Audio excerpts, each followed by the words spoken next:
बगल में कांग्रेस पार्टी के द्वारा कार्यक्रम कराया जा रहा है, क्या कहेंगे इसके बारे में? आचार संहिता ये कांग्रेस पार्टी के दादागिरी का सबसे बड़ा उदाहरण है कि मुझे नोटिस भिजवाते हैं और यहाँ पर खुलेआम परिसर के अंदर, जो मुझे लगता है 100 मीटर के अंदर है, यहाँ ये इतनी बड़ी सभा कर रहे हैं।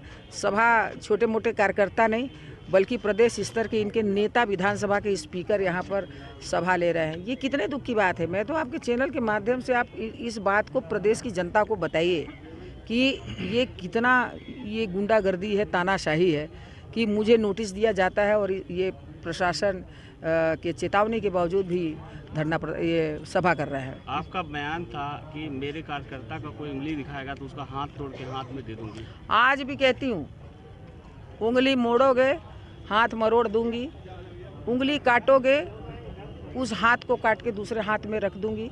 ये मैं आज भी कहती हूँ। मैंने कहा यदि ये गुंडागर्दी नहीं है, ये गुंडागर्दी नहीं है। यदि चैलेंज करोगे तो हम भी चैलेंज करेंगे। ईंट का जवाब पत्थर से दिया जाएगा। क्योंकि जब मैं इस क्षेत्र में आई तो मैंने देखा कि एक पंचायत के सचिव को इतनी यातना दी गई कि वो आत्महत्या करने को मजबूर हो गया। सुसाइड नोट में विधायक के साथ घूमने वाले उनके ही एक प्रतिनिधि का नाम है, कुछ अधिकारियों के नाम है।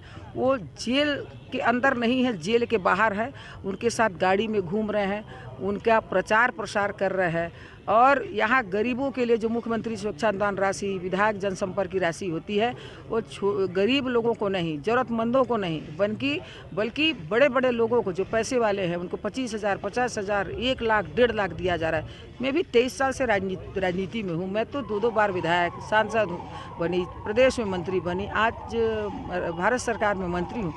हमने इस प्रकार गरीबों की उपेक्षा नहीं की, उनके ज़रूरत के हिसाब से हमने इस प्रकार पैसे को बांटा है। आपका उग्र रूप भी देखा जाता है। आप आज चुनरी पहन के माता के रूप में आई, अनेक रूप में आ रही हैं। आपका किस प्रकार का संदेश है? मैं काली भक्त हूँ।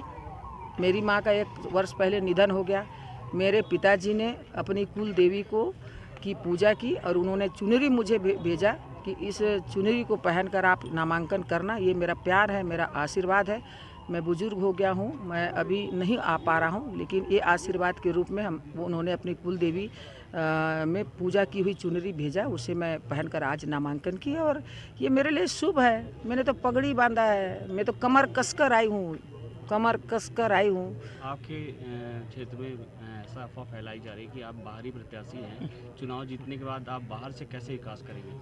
मुझे लगता है कि ये प्रश्न पूरी तरीके से गलत है। कई बार ये बातें आती है, हर बार मैं बताती हूँ कि भाई बेटी बेटी होती है। मैं अविभाजित कोरिया ज़िले की बेटी हूँ और मेरे दादाजी 30 साल सरपंच थे, लगातार 30 साल तक गांव के पटेल थे।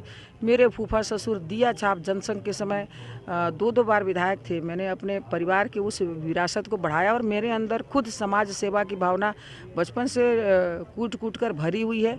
मैं उस क्षेत्र में कई मतलब संगठन में काम की हूँ और जनप्रतिनिधि के रूप में काम की हूँ। आज मुझे मेरे मायके की सेवा करने का अवसर मिला है, विकास करने का अवसर मिला है।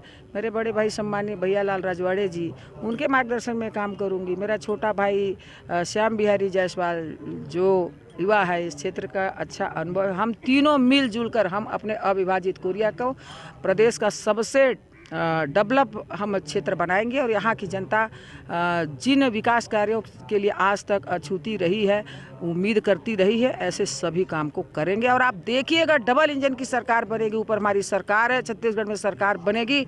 मैं अनुभव से लबालब हूँ, मुझे पता है खजाना कहाँ है, चाबी कहाँ है।